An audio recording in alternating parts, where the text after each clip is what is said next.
Sevastopol, a harbor city in the south of Crimea. During the Crimean War, it was besieged, and its vicinity became the main battlefield between Russian Empire on one side and coalition of United Kingdom, France and Ottoman Empire on the other side. To commemorate this event, many ships in Russia were given the name of city, among them the hero of today's video. Lost among countless pages of naval history, this ship had short but particularly notable life, having itself found in the midst of a conflict known as Russo-Japanese War. Ironclad Sevastopol was laid down in March 1892 along the other two ships of same class, Poltava and Petropavlovsk. They were designed to counter British fleet and fast-growing German fleet, as well as being able to travel to Far East. The ceremony was attended by Tsar Alexander III, his heir Tsarevich Nicholas II, and Commander-in-Chief of the Navy Grand Duke Alexei Alexandrovich. His early life wasn't off to a good start. Unlike the other ships of the class, Sevastopol's steam engines, artillery, gun turrets and armor were produced in Russia. It has prolonged Sevastopol's stay on the slipway for 7 months more than his sister ships. After he was finally launched in May 1895, it was immediately noticed the ship's engine was assembled wrong, and its rebuilding further delayed his completion. Finally, summer of 1900, Sevastopol was pending in delivery trials, where due to his engine defective assembling, he has shown max speed of 15.3 knots, with design goal of 16-17 knots, and was poorly obeying a radar. Despite all the defects, July 15, 1900 was the day Sevastopol has been commissioned. He became the most expensive, yet the worst out of 3 sister ships.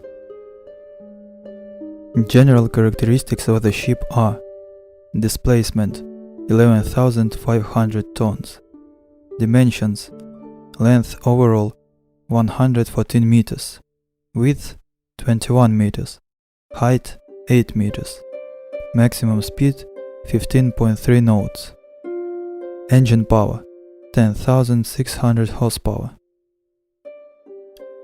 Armament: 2 gun turrets with 2 305mm guns each, 8 152mm guns in turrets and 4 in casemates, 12 47mm guns, 28 37mm guns, 2 naval landing guns, 4 above water and 2 submerged torpedo tubes.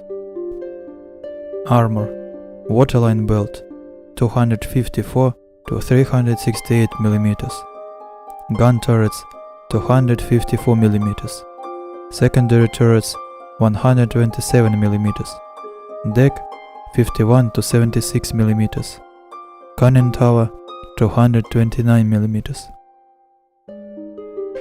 Crew: 21 to 27 officers, 605 to 625 sailors. In October 1900, Sevastopol began his sea trial to Far East, and in spring 1901 he arrived to Port Arthur. The time between 1901 to 1903 years was spent in constant training, masters, passages, and of course under repairs. Then, January 26, 1904 happened. During the night attack of Japanese, Sevastopol wasn't involved in any important events. In the morning of 27th January, he was participating in 40 minutes battle against Japanese fleet alongside the other unscathed Russian ships.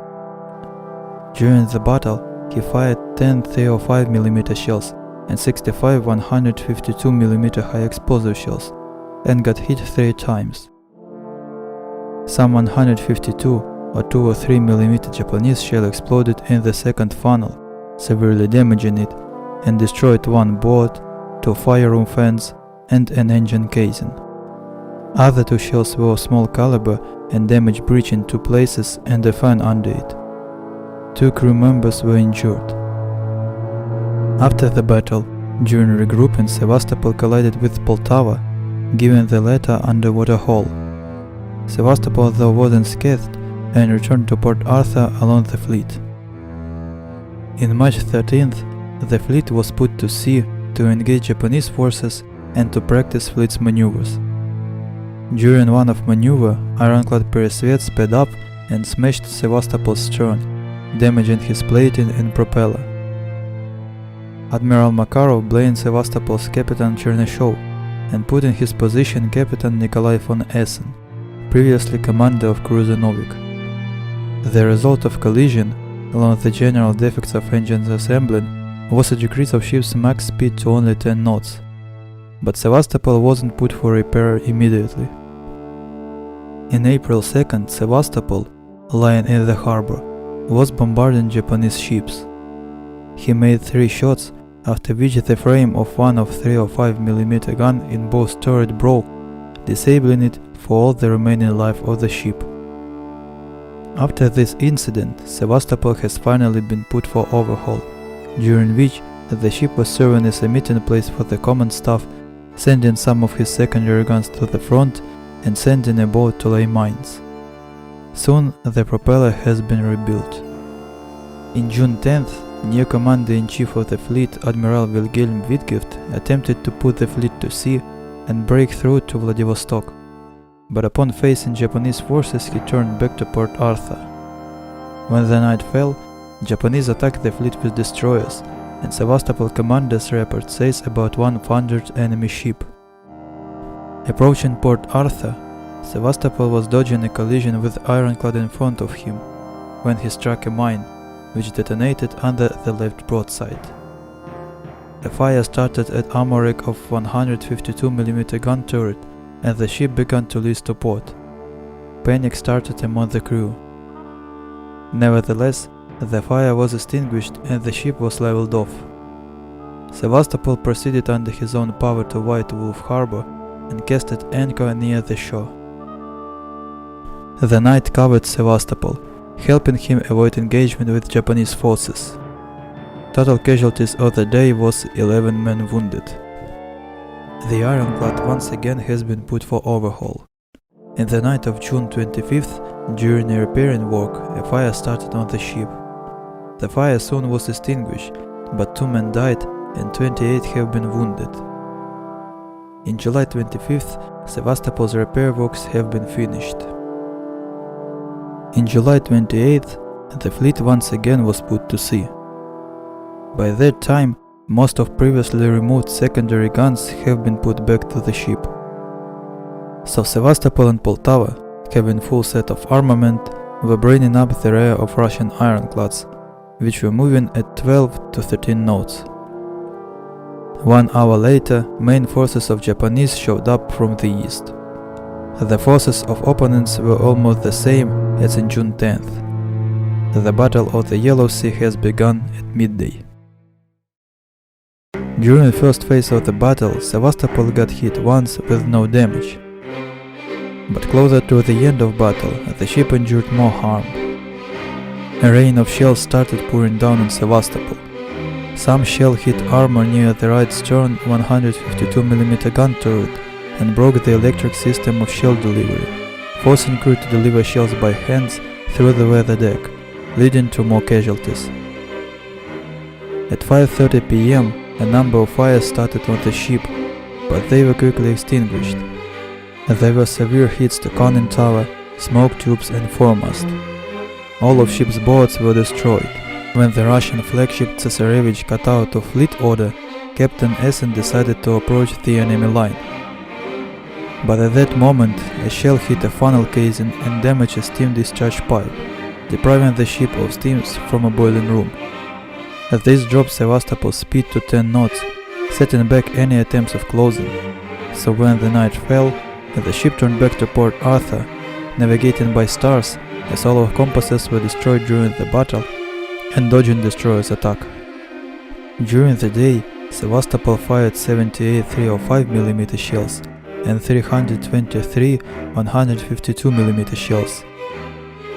One of the shell hit Japanese cruiser Yakumo, severely damaging it and killing 22 men.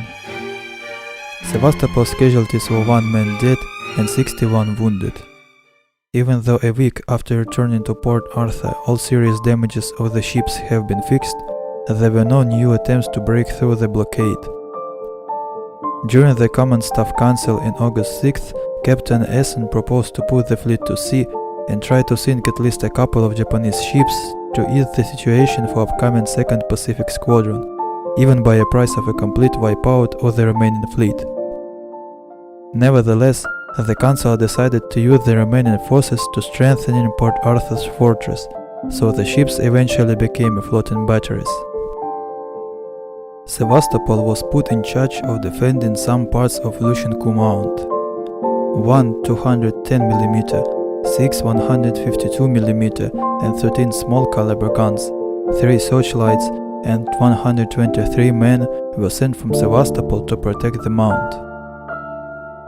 In July 29th, Japan launched a general assault on all front line. All Russian ironclads took part in repulsing it. From July 30th to August 9th, Sevastopol fired 24 305mm and 98 152mm high explosive shells and 9 152mm fragmentation shells, almost all on the ground targets. Also, 280 crew members from Sevastopol were repulsing the assaults on the front line. In August 10th, Sevastopol left the harbor with some destroyers to bombard Japanese positions. There were only 300 crew members on the ship, so shells were put near the guns in advance and cellars were closed. After leaving the harbor, enemy ships were immediately spotted. 4 destroyers ahead of Sevastopol were trolling the way. Another 2 behind were marking the trolled fairway with the flag buoys. As Russian squad moved forward, Japanese cruisers Nishin and Kasuga opened fire from a 9 miles distance. Sevastopol stayed silent, as his guns were able to shoot to 7 miles max. Soon, Japanese withdrew to Dalian. At around 11 a.m., the destroyers and later Sevastopol opened fire at a harbor. After firing 7 305mm and 60 152mm shells from 3.5 miles, Sevastopol suppressed an artillery battery consisting of 8 to 10 guns. The ship, though, got hit by 120mm shell with no serious damage. By this time, Japanese cruisers have returned and opened fire again from 7.5 miles. This time salvos were much more accurate, so Essen decided to return to Port Arthur. On his way back, Sevastopol moved away from the trolled fairway and struck a mine, again around the Boss Turret area. 5 compartments were flooded, the ship got forward draft and stopped, but an hour later he kept moving under enemy fire and at 2 p.m. anchored at West Harbor of Port Arthur. This was the last active engagement of Port Arthur's fleet. Sevastopol once again was waiting for overhaul. In August 24th, a caisson was installed under the broadside and repair work started. The overhaul, though often interrupted by Japanese artillery fire, was finished in November 24th. In November 22nd, Japanese forces captured Hill 203, a crucial mount that allowed them to accurately bombard Russian ships with 280mm howitzers. Unprotected, they were sunk one by one in Port Arthur. At the evening of 25th November, Sevastopol remained the last battleship of the Port Arthur's fleet, as all the others were either sunk or scuttled. Essen insisted on leaving the anchorage and in the night of 26th moved the ship to White Wolf Harbor. He was accompanied by some minor ships. In the following morning, a fog covered previous anchorage of Sevastopol, effectively hiding his escape. Not knowing this, Japanese fired around 300 shells at his last known position. Captain Essen intended to put the ship to sea and try to break through the blockade at first opportunity. But in the night of 27th, Japanese destroyers spotted Sevastopol. From this day, enemy destroyers started to blockade White Wolf Harbor.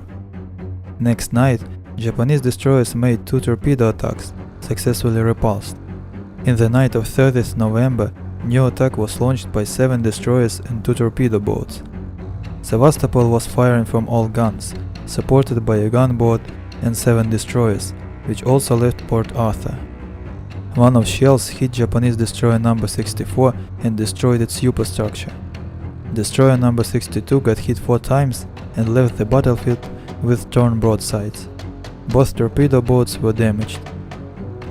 Among the launched ironclad torpedoes, 2 exploded in torpedo nets, giving underwater breach, which was fixed the following morning.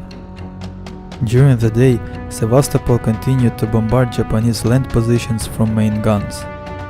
In the night of 1st December, 5 enemy destroyers tried to attack Sevastopol, but due to harsh weather conditions were forced to launch torpedoes from far distance and leave.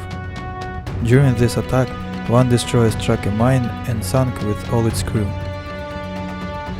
Next night, the weather got better, so Japanese commander ordered a new attack. Almost all of Japanese blockade fleet destroyers participated in this attack. When the moon hit and a snowfall started, the attack has begun. At first wave, there were 6th and 12th destroyer detachments. Despite blinding spotlights and deadly barrage fire, they kept moving forward. Destroyer number 56 launched a torpedo from close distance. Next destroyer number 58 got 20 hits, but still launched a torpedo. The last destroyer number 52 launched 2 torpedoes. All torpedoes exploded in torpedo nets.